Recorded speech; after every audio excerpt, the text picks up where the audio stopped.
first time I held somebody's phone. And I tossed it down and it broke.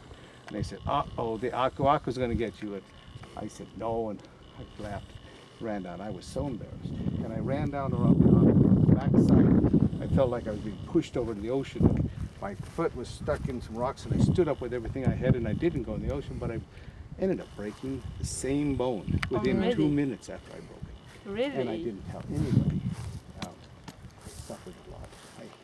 When I went to the beach that night, dancing, I couldn't dance, so I swam out to sea, and then it hemorrhaged. It was enormously. And hours of talking. I want to get you to see some more Moais. Anyway, that was a aku-aku, the kava-kava statue with the ribs.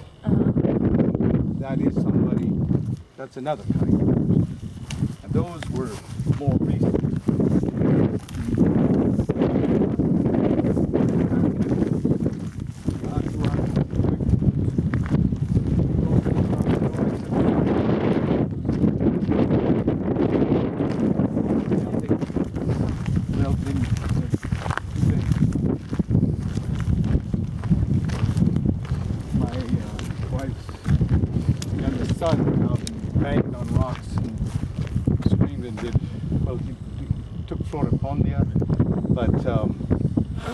He ended up going completely.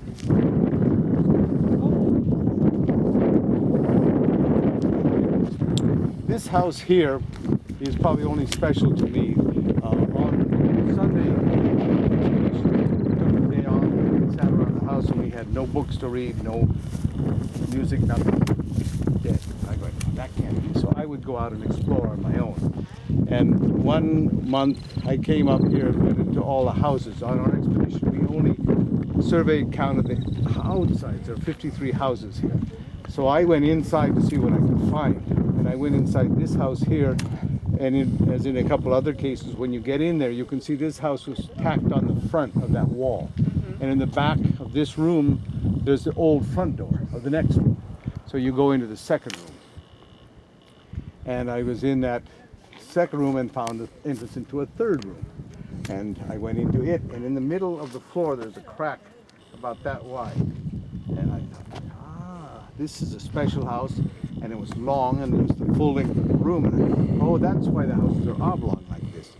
And this is the first house that was made. And then it came to my mind, in the United States we have a painting of the kivas in the southwest in the cliff houses, where there's a ladder from the second floor to the first floor, and the priests are down there doing their thing. And that came to my mind.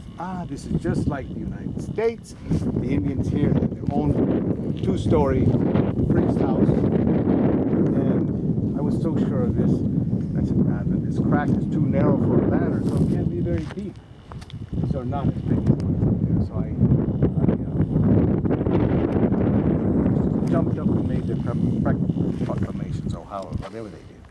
So I let myself down in the crack, down.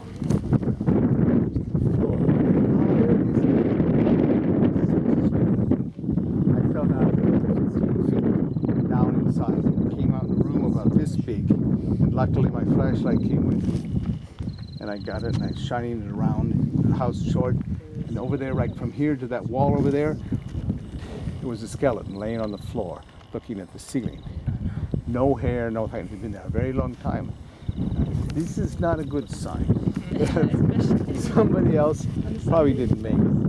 And I looked around, I didn't find any artifacts, and I got wet, so I started to try and climb it. Sure enough, the walls are made out of ochre and crumbled, and down I went again. So I went up and down and up and down. And I remember an hour, and I wasn't panicked because I had, for once in my life, done the right thing. I'd taken my clothes off and left them outside here.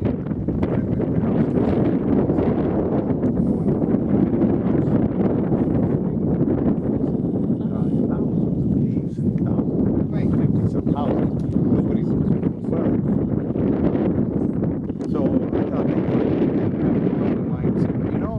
there's no stores on East Drive, and somebody's going to ride by on his horse and take the clothes that buy on and joining the other guy. And eventually I did break off enough rock, I made it out, and I went back down and getting ready to go look. I've been gone 9 hours, and it's only a 3-hour run. So we're gonna go find the back.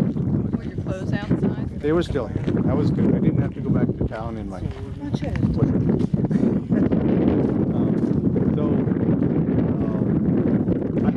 tell them everything that happened.